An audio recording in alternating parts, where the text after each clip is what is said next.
Find the equation. Find the equation of the line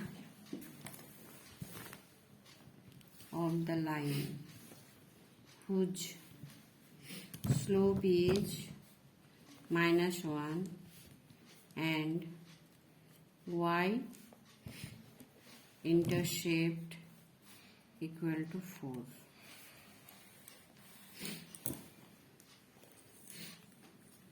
The equation of the line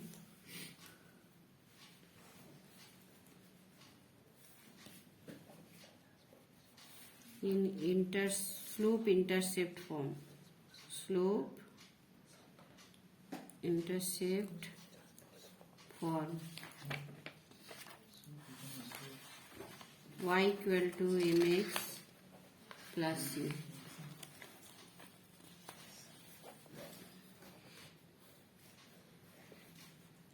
M equal to -1 and y-intercept c equal to 4.